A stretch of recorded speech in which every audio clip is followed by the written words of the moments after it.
support right now. And playing political games with this moment in these crisis situations, these are the height of emergency situations, is just utterly irresponsible, and it is selfish, and it is about political gamesmanship instead of doing the job that you took an oath to do, which is to put the people first. In the aftermath of Hurricane Milton's impact on Florida, a political storm has erupted between state and federal leadership.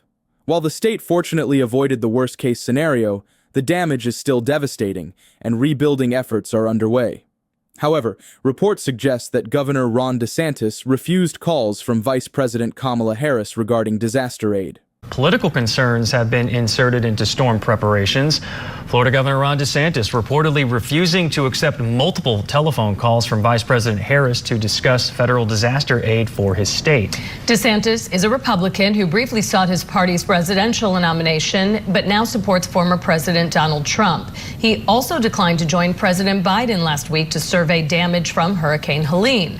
Questioned by reporters, DeSantis said he knew nothing about Harris's attempt to reach him. When questioned about the alleged refusal, DeSantis claimed ignorance. You declined a call from the vice president. Is that true? No, I didn't know she called me. I saw that, but I was not aware of that. Vice President Harris addressed the situation, emphasizing the need for unity in times of crisis. You know, moments of crisis, if nothing else, should really be the moment that anyone who calls themselves a leader says they're going to put politics aside and put the people first. People are in desperate need of support right now, and playing political games with this moment in these crisis situations, these are the height of emergency situations, is just utterly irresponsible, and it is selfish, and it is about political gamesmanship instead of doing the job that you took an oath to do, which is to put the people first. President Biden, when asked about the controversy, focused on his direct communication with Governor DeSantis.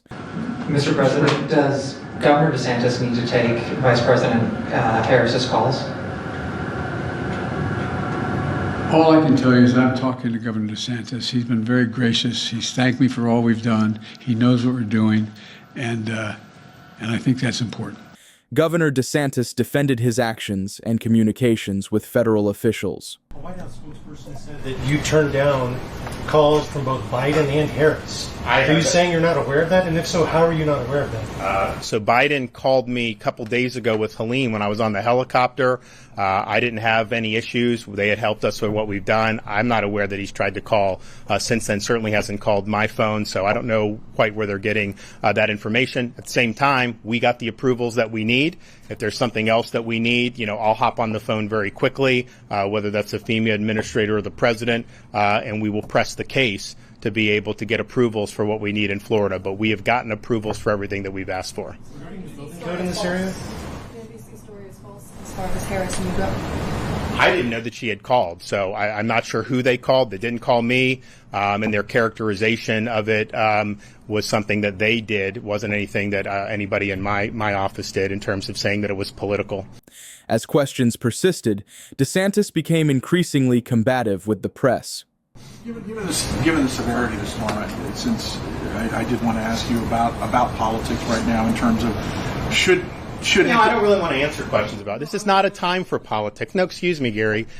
You and your publication will twist anything that's done to try to make a political agenda. That's what you do. That's how you get your clicks. I understand that. I understand that's the business model. Well, but I don't want to talk about politics because, but I have a feeling that however you do, you guys will find a way to frame it. That's just your shtick. I get it. It's fine. But I don't want to participate in it. We have had to respond to a Category 4 hurricane. We've had to prepare and now respond to something that may hit as a major hurricane, may be Category 4, may even be bigger than that. We hope that it does. But that should be the focus. And I think some of these questions are trying to create some type of political angle where there's just none there.